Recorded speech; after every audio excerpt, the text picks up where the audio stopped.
जय माता दी सभी को। हर हर महादेव। आज है सावन मास की शिवरात्रि और मैं सुबह से ही लग गई हूँ मंदिर से फ्री होकर बिलपत्र के नीचे शिवलिंग बनाने, क्योंकि मुझे 108 शिवलिंग का निर्माण करना है और दिन भर इसकी पूजा करनी है।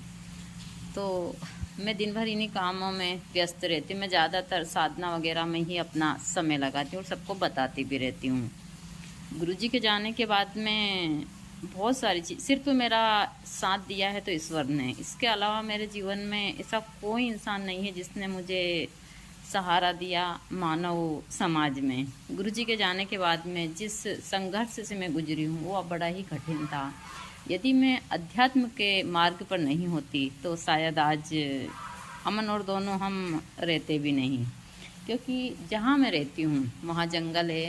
दूसरा, मुझे हर एक रिश्ते ने धोखा दिया है। मैं गुरुजी को भी बोल सकती हूँ कि उन्होंने भी मुझे धोखा दिया है। तो मेरे जीवन में ईश्वर से बढ़कर कुछ नहीं है। हाँ, मुझे ईश्वर ने बहुत सहारा दिया है और आज मैं दिन रात भगवती की और बाबा भोलेनाथ की सेवा में लगी रहती हूँ। चाहे बारिश हो, ठंडी हो, गर्मी हो, कैसा भी मौसम हो, जो काम मुझे करना है मैं करती हूँ। मुझसे जितनी देर हो सकता है। आज बारिश हो रही काफ़ी, मैं 1 डेढ़ घंटे से भीगी हुई हूँ। तालाब में से भी मिट्टी लाना, सारी चीज़ें, पानी लाना, सारी चीज़ें उस हिसाब से कर रही हूँ ठंडी में। लेकिन हाँ, मेरा मन लग रहा है। अभी मुझे 3 4 घंटे साधना भी करनी है यहाँ पर, अभिषेक वगैरह सारी चीज़ें।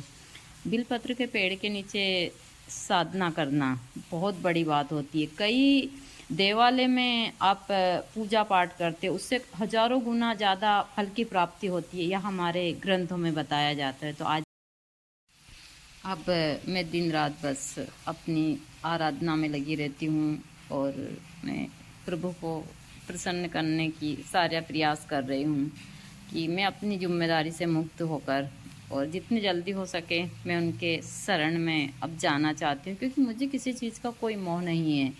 मैंने अपना जीवन शिव को समर्पित किया है और माँ काली को।